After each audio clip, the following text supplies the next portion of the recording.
So guys welcome back to our channel. അപ്പോൾ ഞാനോട് Roshan. Spiderman brand new day പടത്തിന്റെ ഭാഗമായിട്ട് ലീക്കും മറ്റു പരിപാടികളായിട്ട് ഒരു സൈഡിൽ കൂടെ ഫാൻസിന്റെ ഇടയിലോട്ട് കുറേ കാര്യങ്ങൾ എത്തുന്നുണ്ട്. എന്നാൽ പോലും പടത്തിൽ തന്നെ ഈ പടത്തിനെ സ്പോയിലർ ചെയ്യാൻ വേണ്ടിയിട്ട് രണ്ടാൾക്കാരുണ്ടല്ലോ. വേറെ ആരുമല്ല, മാർവലിലെ തന്നെ ഒഫീഷ്യൽ സ്പോയിലർ മാൻ ആയിട്ടുള്ള ടോം ഹോളൻഡും ഇപ്പോൾ മാർക്ക് റഫലോയും. ഇക്കൂട്ടത്തിൽ ടോം ഹോളൻഡ് ചെറുതായിട്ടൊന്ന് ഒതുങ്ങിയ മട്ടുണ്ട്. ഈ അടുത്ത കാലത്ത് പുള്ളിയുടെ വായന അധികം അങ്ങനെ സ്പോയിലർ ഒന്നും പുറത്തേ ആടിയിട്ടില്ല. ബട്ട് മറ്റൊരു സൈഡിൽ മാർക്ക് റഫലോ മിനിറ്റ് വെച്ച് സ്പോയിലേഴ്സ് അടിച്ച് തള്ളിക്കൊണ്ടിരിക്കുകയാണ്. അങ്ങനെ ലേറ്റസ്റ്റ് ആയിട്ട് പുള്ളിയുടെ വായന എഴുതി പോയ ഒരു കാര്യത്തെ പറ്റിയിട്ടും അത് സ്പൈഡർമാൻ ബ്രാൻഡ് ന്യൂ ഡേ പടത്തിൽ എങ്ങനെ കണക്ട് ആവുന്നു എന്നതിനെ പറ്റിയിട്ടും പിന്നെ സ്പൈഡർമാൻ ബ്രാൻഡ് ന്യൂ ഡേയുടെ ഭാഗമായിട്ട് കിട്ടിയിട്ടുള്ള പുതിയ ലേറ്റസ്റ്റ് ആയിട്ടുള്ള കുറച്ച് കാര്യങ്ങളെ പറ്റിയിട്ടൊക്കെ തന്നെയാണ് ഇന്നത്തെ വീഡിയോയിൽ നമ്മൾ പ്രധാനമായിട്ട് നോക്കാൻ പോകുന്നത്. അപ്പോൾ without waiting much let's talk about it. First and foremost നമുക്ക് മാർക്ക് റഫലോയുടെ കേസിൽ നിന്ന് വരാം. ഈ അടുത്തായിട്ട് പുള്ളിയുടെ ഒരു ഫാൻ മീറ്റിൽ മാർക്ക് റഫലോയുടെ അടുത്തൊരു ഫാൻ ചോദിച്ചൊരു കാര്യം എന്താണെന്ന് വെച്ച് കഴിഞ്ഞാൽ, സ്പൈഡർമാൻ ബ്രാൻഡ് ന്യൂയുടെ പടത്തിൽ ഹൾക്കിന്റെ ഒരു അപ്പിയറൻസ് എങ്ങനെയായിരിക്കും, ഹൾക്കുമായിട്ടുള്ള സ്പൈഡർമാൻ്റെ ആ ഒരു ഇന്ററാക്ഷൻ സീക്വൻസുകളൊക്കെ എങ്ങനെയായിരിക്കും എന്നുള്ള രീതിക്കാണ് ക്വസ്റ്റ്യൻ വന്നത്. എന്നാൽ പുള്ളി പറഞ്ഞത് വേറൊരു കാര്യമാണ്. ഞാൻ നിങ്ങൾക്ക് ഒരു കാര്യത്തിൽ 1000% ഉറപ്പ് തരാം, സ്പൈഡർമാൻ ഈ അടുത്ത് തന്നെ ഒരു ഏലിയനായിട്ട് ഫൈറ്റ് ചെയ്യുമെന്നാണ് മാർക്ക് റഫലോ പറഞ്ഞത്. ഡേയുടെ ചോദിച്ച ചോദ്യത്തിന് ഉത്തരത്തിനും തമ്മിൽ യാതൊരു കണക്ഷനും ഇല്ലല്ലോ എന്ന് നിങ്ങളുടെ മൈൻഡിൽ കൂടെ തോട്ട് പോയി കാണണം. ഇത് ചോദിച്ചവനും ഓഫ് കോഴ്സ് ഇത് തന്നെയാണ് തോന്നിയിട്ടുണ്ടാവുക. സോ മാർക്ക് റഫലോ ഇങ്ങനെ ഒരു ഉത്തരം കൊടുത്തതിൽ ലോജിക്ക് ഒരു സൈഡിൽ നിൽക്കട്ടെ. എന്തായാലും പുള്ളി പറഞ്ഞ കേസിനെ വിവരിച്ച് നോക്കുമ്പോൾ സ്പൈഡർമാൻ ഒരു ഏലിയൻ ആയിട്ടുള്ള ഒരു ഫൈറ്റ് സീക്വൻസ് കൂടെ അധികം വൈകാതെ കടന്നു പോകുമെന്ന് മാർക്ക് റഫലോ പറഞ്ഞു വെക്കുമ്പോൾ അതിൽ ഇത്ര കണ്ട് അതിശയപ്പെടാനുള്ള ഒരു കാര്യമൊന്നുമില്ല. കാരണം ഇനി മൊത്തം അങ്ങോട്ട് മൾട്ടിവേഴ്സ്, സീക്രട്ട് വാർസ് കളികളൊക്കെയാണ് വരാൻ പോകുന്നത്. സോ ഇക്കണ്ട ലോക്കൽ റൂറൽ ഏരിയ സെറ്റപ്പിലുള്ള ഫൈറ്റും പരിപാടികളല്ല ഇനി എന്തായാലും വരാൻ പോകുന്നത്. ലൈക്ക് ഐ സെറ്റ് മൾട്ടിവേഴ്സ് കളികളാണ്. സോ അതുകൊണ്ട് ഏലിയൻസ് വരുന്നു എന്നുള്ളൊരു കാര്യവും അവരുമായിട്ടുള്ള ഒരു ഫൈറ്റ് വരുന്നു എന്നുള്ളൊരു കാര്യവും സ്വാഭാവികമാണ്. എന്നാൽ സ്പൈഡർമാൻ്റെ കേസിൽ സ്പൈഡർമാൻ ഒരു ഏലിയനായിട്ട് ഫൈറ്റ് ചെയ്യുന്നു എന്ന് പറയുമ്പോൾ എല്ലാവരുടെയും മൈൻഡിൽ ഓഫ് കോഴ്സ് ഇത് പറഞ്ഞുകൊണ്ടിരിക്കുമ്പോൾ നിങ്ങളുടെ മൈൻഡിൽ വന്നിട്ടുള്ള ആ ഒരു ഏലിയൻ്റെ മുഖം എന്ന് പറയുന്നത് വെനമായിരിക്കും. ഓഫ് കോഴ്സ് വെനത്തിൻ്റെ കേസ് മാർവൽ യൂണിവേഴ്സിൻ്റെ ചരിത്രത്തിൽ എടുത്ത് നോക്കുമ്പോൾ നമ്മൾ അവസാനമായിട്ട് വെനത്തിനെ സ്പോട്ട് ചെയ്യുന്നത് എവിടെയാണെന്ന് വെച്ച് കഴിഞ്ഞാൽ നോവേ ഹോമിൻ്റെ ആ ഒരു പോസ്റ്റ് ക്രെഡിറ്റ് സീനിൽ മാത്രമാണ്. അവിടെ വെച്ച് തന്നെ ആ ഒരു വെനത്തിൻ്റെ ചെറിയൊരു പോർഷൻ MCUവിൽ വിട്ടുപോയിട്ടുണ്ടാവും. എന്നാൽ അതിനുശേഷം മൾട്ടിവേഴ്സിൽ ഇക്കണ്ട പടങ്ങളെല്ലാം വന്നിട്ടും വെനത്തിൻ്റെ ഒരു പൊടി പോലും ഇല്ല കണ്ടുപിടിക്കുക എന്നുള്ള ഒരു അവസ്ഥയിലാണ് വെനത്തിനെ അവർ ട്രീറ്റ് ചെയ്തിട്ടുള്ളത്. എന്നാൽ ഇനി വെനത്തിൻ്റെ ആവശ്യകത മാർവലിൽ എന്തായാലും വളരെ അത്യന്താപേക്ഷിതമായിട്ടുള്ള ഒരു കാര്യമാണ്. സീക്രട്ട് വാർസിലോട്ടാണ് കിടക്കുന്നത്. സീക്രട്ട് വാർസിലോട്ട് എത്തുമ്പോൾ അതിലൊരു മെയിൻ ഇവന്റ് തന്നെയാണ് സ്പൈഡർമാൻ ആ ഒരു സിംബിയോട്ട് സ്യൂട്ട് കിട്ടുന്ന ഒരു പരിപാടി. സോ ആ ഒരു കലാപരിപാടി പെട്ടെന്ന് റാൻഡമായിട്ട് ഒരു സ്ഥലത്തുനിന്ന് സ്പോൺ ചെയ്ത് വരുന്നു എന്നുള്ള രീതിക്ക് കൊടുക്കാതെ എന്തായാലും അതിനൊരു ടീസിങ് കൊടുക്കേണ്ട ഒരു ആവശ്യകതയുണ്ട്. സോ അങ്ങനെ ഒരു ആവശ്യം ഒരു സൈഡിൽ നിൽക്കെ തന്നെ ഈ ഒരു മാർക്ക് റഫലോയുടെ ഈ ഒരു ഏലിയൻ വേഴ്സസ് സ്പൈഡർമാൻ ഫൈറ്റിനെ കുറിച്ചിട്ടുള്ള ഈ ഒരു സൂചന കൂടെ വെച്ച് കൂട്ടി വായിക്കുമ്പോൾ ഈ ഒരു വെനത്തിന്റെ അപ്പിയറൻസ് അധികം വൈകാതെ തന്നെ നമുക്ക് MCUവിൽ കാണാനായിട്ട് പറ്റും. അതിൻ്റെ ഒരു ടീസ് നമുക്ക് ചിലപ്പോൾ ഈ ഒരു സ്പൈഡർമാൻ ബ്രാൻഡിയുടെ പടത്തിൽ കാണാനായിട്ട് തീർച്ചയായിട്ടും പറ്റുമെന്ന് തോന്നുന്നു. ടീസ് എന്ന് ഞാൻ പറയുമ്പോൾ വെനം വന്ന് സ്പൈഡർമാൻ ആയിട്ടുള്ള ഒരു ഫൈറ്റ് സീക്വൻസ് വരുമെന്നല്ല,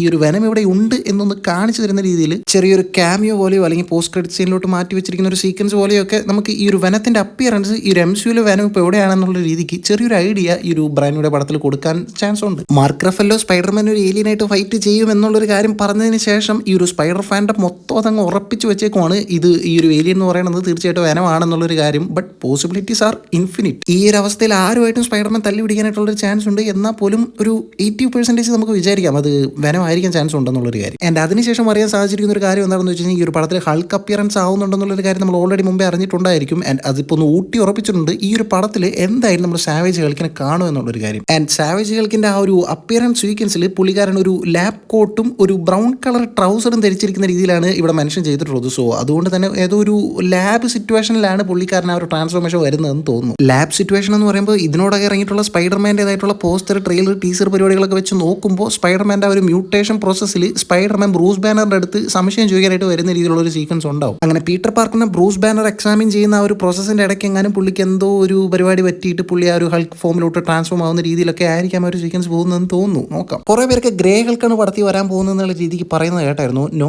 ഗ്രീൻ ഹൾക്ക്, പച്ചയായ ഹൾക്ക് തന്നെയാണ് വരാൻ പോകുന്നത്. അത് എന്തായാലും നല്ലൊരു കാര്യമാണ്. ആ പഴയ റീജിൽ പച്ചപ്പിൽ ഹൾക്കിനെ ഒന്ന് കണ്ടിട്ട് എത്ര കൊല്ലമായി. തിയേറ്റർ ചുമ്മാ അതിരടി ബഹളമായിരിക്കും ആ ഒരു സീക്വൻസിന്. കട്ട waiting. May be grey Hulk എന്ന് പറഞ്ഞിട്ടുള്ള ഒരു ടോക്ക് ആൾക്കാരുടെ ഇടയിൽ വരാനായിട്ടുള്ള മെയിൻ സംഭവം എന്താണെന്ന് വെച്ച് കഴിഞ്ഞാൽ ഇതിൽ ഓൾറെഡി നമ്മുടെ ബ്രൂസ് ബാനറിന് അത്യാവശ്യം പ്രായമായിട്ടുണ്ട്. സോ ഹൾക്ക് ട്രാൻസ്ഫോമിന് ശേഷം പുള്ളിക്കാരൻ്റെ ആ ഒരു മുടി ചിലപ്പോൾ ഒരു വെള്ളമുടി ആയിരിക്കാം. സോ അതായിരിക്കാം ആ ഒരു വെള്ളമുടി എന്നുള്ളത് പറഞ്ഞ് അവസാനം ഗ്രേ ഹൾക്ക് എന്നുള്ള രീതിക്ക് ആ ഒരു ടോക്ക് തന്നെ ട്രാൻസ്ഫോം ആയിട്ട് മാറിയിട്ടുണ്ടാവും. സോ എങ്ങനെയാണ് വരാൻ പോകുന്നത് എന്നതായാലും നമുക്ക് നോക്കാം. അതിനുശേഷം ഈ ഒരു പടത്തിൽ മാൻ സ്പൈഡറിനെ കാണുമോ എന്നുള്ളൊരു രീതിക്ക് മാൻ സ്പൈഡറിനെ കാണുമെന്നൊക്കെ പറഞ്ഞിട്ട് കുറേ പേര് നോക്കിയിരിക്കുന്നുണ്ടാവും. ആൻഡ് അവരോടും പറയാനുള്ളത് ഇതിൽ മാൻ സ്പൈഡർ അല്ലെങ്കിൽ 6 കാലുള്ള സ്പൈഡർമാൻ എന്നുള്ള രീതിക്കുള്ള പരിപാടിയൊന്നും നിങ്ങൾ പ്രതീക്ഷിച്ച് വരേണ്ട, അതൊന്നും ഉണ്ടാവത്തില്ല. അറിയാലോ, സ്പൈഡർമാനാണ്, സോണിയുടെ തുറുപ്പ് ചീട്ടാണ്, PG-13 ആണ്, കുടുംബങ്ങൾ, കുട്ടികൾ എന്നൊക്കെ പറഞ്ഞിട്ട് പ്രായഭേദമന്യേ എല്ലാവരും കാണാൻ വരുന്ന ഒരു സൂപ്പർ ഹീറോ ആണ്. സോ ആ ഒരു ക്യാരക്ടറിനെ അത്ര കണ്ട് വിയേഡാക്കാനായിട്ട് അവർ ഉദ്ദേശിക്കുന്നില്ലെന്നാണ് പറയാൻ കഴിയുന്നത്. I can understand. ഇപ്പോൾ ഏതൊരു വിധത്തിലുള്ള കുട്ടികളെ എടുത്ത് നോക്കിയാലും സ്പൈഡർമാൻ പടം എന്നൊക്കെ പറയുമ്പോൾ അവർ അത്രയധികം എൻജോയ് ചെയ്തൊക്കെ കാണാൻ വരുന്ന ഒരു അവസ്ഥയായിരിക്കും. സോ ആ ഒരു ഘട്ടത്തിൽ ഇങ്ങനെ വിയേഡായിട്ട് സ്പൈഡർമാനൊക്കെ പ്രസന്റ് ചെയ്ത് കഴിഞ്ഞാൽ അത് ചിലപ്പോൾ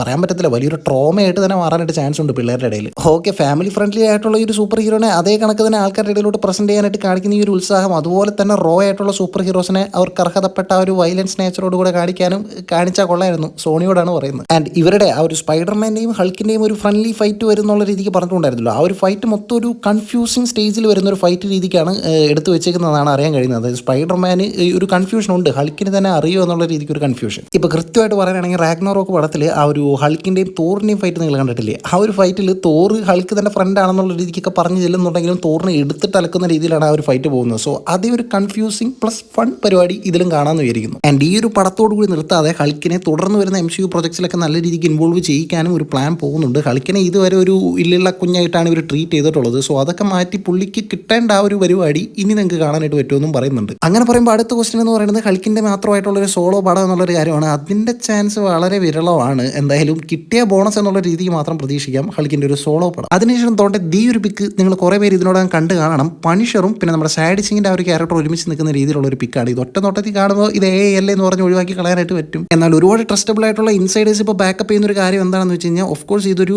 AI ആയിട്ടുള്ളൊരു പിക്ക് തന്നെയാണ്. എന്നാൽ പോലും വളരെയധികം ക്വാളിറ്റി കുറഞ്ഞ ഒരു പിക്കിനെ ഒന്ന് എൻഹാൻസ്മെൻറ്റ് ചെയ്തതാണ്, AI ഉപയോഗിച്ചൊന്ന് എൻഹാൻസ്മെൻറ്റ് ചെയ്തൊരു പിക്കാണിതെന്നാണ് പറയാനായിട്ട് സാധിക്കുന്നത്. സോ അങ്ങനെ വരുമ്പോൾ ഇതൊരു ട്രസ്റ്റബിൾ ആയിട്ടുള്ളൊരു ലീക്കായിട്ട് തന്നെ കണക്ക് കൂട്ടേണ്ടി വരും. അങ്ങനെ ഈ ഒരു പിക്കിനെ നോക്കുമ്പോൾ, ഇതിൻ്റെ ഒരു ഭൂമിശാസ്ത്രം വെച്ച് നോക്കുമ്പോൾ, ഈ രണ്ടുപേരും നിൽക്കുന്ന ഒരു പരിപാടിയൊക്കെ വെച്ച് നോക്കുമ്പോൾ ഇവർ ടീമപ്പായിട്ട് വരുന്നതാണെന്ന് തോന്നുന്നുണ്ട്. സാഡ് സിംഗിൻ്റെ ആ ക്യാരക്ടറിനെ പ്രൊട്ടക്ട് ചെയ്യുന്ന രീതിയിൽ പണിച്ചിട്ട് നിൽക്കുന്ന പോലെയാണ് ഒരു പിക്കിന്ന് വായിച്ചെടുക്കാനായിട്ട് പറ്റുന്നത്. സോ ഇവർ തമ്മിൽ എന്തോ ഒരു ബോണ്ട് ക്രിയേറ്റ് ചെയ്യുന്ന രീതിയിലുള്ള കുറച്ച് സീക്വൻസുകളൊക്കെ പടത്തി ഉണ്ടാവുമെന്ന് പ്രതീക്ഷിക്കുന്നു. ഇപ്പോഴും സാഡ് സിംഗിൻ്റെ ഒരു ക്യാരക്ടർ എന്തായിട്ടാണ് വരുന്നത് എന്നുള്ള കാര്യത്തിൽ ഇപ്പോഴും കൃത്യമായിട്ട് പറയാനായിട്ട് പറ്റത്തില്ല. അങ്ങനെയാണെങ്കിലും ജീൻ ഗ്രേ തിയറീസ് തന്നെയാണ് ഏറ്റവും മുൻപന്തിയിൽ ഇപ്പോഴും നിൽക്കുന്നത്. സാഡ് സിംഗ് ആ ഒരു ജീൻ ഗ്രേ എന്നുള്ളൊരു ക്യാരക്ടറായിട്ടാണ് വരാൻ പോകുന്നത് എന്നുള്ളൊരു കാര്യം തന്നെ. സോ ജീൻ ഗ്രേ ആയിട്ടാണ് വരാൻ പോകുന്നത് എന്നുണ്ടെങ്കിൽ പുള്ളിക്കാരി മിക്കവാറും എന്താ പറയുക ഒരു യൂത്ത് സ്റ്റേജിലാണ് ഇപ്പോൾ നിൽക്കുന്നത്. അതുകൊണ്ട് തന്നെ പുള്ളിക്കാരുടെ പവേഴ്സിനെ പറ്റി നമുക്കറിയാലോ. സോ അതിനെ കൺട്രോൾ ചെയ്യാൻ പറ്റുന്ന ഒരു സ്റ്റേജിലല്ല പുള്ളിക്കാരി ഇപ്പോൾ ആയിരിക്കുന്നത്. അങ്ങനെ ആളുടെ കൺട്രോൾ വിട്ട് എന്തെങ്കിലും ഒരു ഡിസാസ്റ്റർ അവിടെ ഉണ്ടായതിനു ശേഷം DODC പുള്ളിക്കാരിയെ പിടിച്ച് ക്യാപ്ചർ ചെയ്ത് വെക്കുന്നതും അതിനുശേഷം പണിഷർ ഇടപെട്ട് ആളെ രക്ഷിക്കുന്ന രീതിയിൽ എന്താ പറയുക ഒരു ഫാദർ ഫിഗറിലൊക്കെ പോയി കഴിഞ്ഞാൽ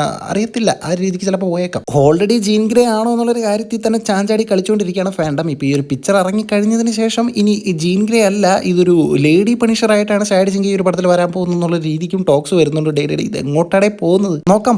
പോകെ ഇതിൻ്റേതായിട്ടുള്ള കൂടുതൽ അപ്ഡേറ്റ്സും പരിപാടികളൊക്കെ വരുമ്പോൾ എന്തൊക്കെയാണ് അറിയാൻ പോകുന്നതെന്ന് അറിയാം. ഇനി പടത്തിൽ ഒരു സർപ്രൈസ് എലമെൻ്റ് ആയിട്ടാണോ ഈ ഒരു സാഡ് സിംഗിനെ പ്ലേസ് ചെയ്യാൻ പോകുന്നത് എന്നുള്ള കാര്യം അറിയത്തില്ല, നോക്കാം. അപ്പോൾ പ്രധാനമായിട്ട് പടത്തിൻ്റെ ഭാഗമായിട്ട് അറിയാൻ സാധിച്ചിട്ടുള്ള കാര്യങ്ങൾ ഇതൊക്കെ തന്നെയാണ്, ലീക്കും മറ്റ് പരിപാടികളിലൂടെയൊക്കെ. അപ്പോൾ ഈ ഒരു ലീക്കുകളിൽ നിന്ന് നിങ്ങൾക്ക് എത്രയൊക്കെ കാര്യങ്ങൾ സത്യസന്ധമായിട്ട് തോന്നുന്നുണ്ട് എന്നുള്ളൊരു കാര്യങ്ങളും സാഡ് സിംഗിൻ്റെ ഒരു ക്യാരക്ടർ ഏതൊരു രീതിക്ക് വരുമെന്നാണ് നിങ്ങളുടെ പ്രതീക്ഷ, ആൻഡ് പടത്തെ പറ്റിയിട്ടുള്ള നിങ്ങളുടെ പ്രതീക്ഷ എല്ലാം കൂടെ ഒന്ന് പറഞ്ഞു കഴിഞ്ഞാൽ മറ്റൊരു വീഡിയോയുടെ നമുക്ക് വീണ്ടും കാണാം.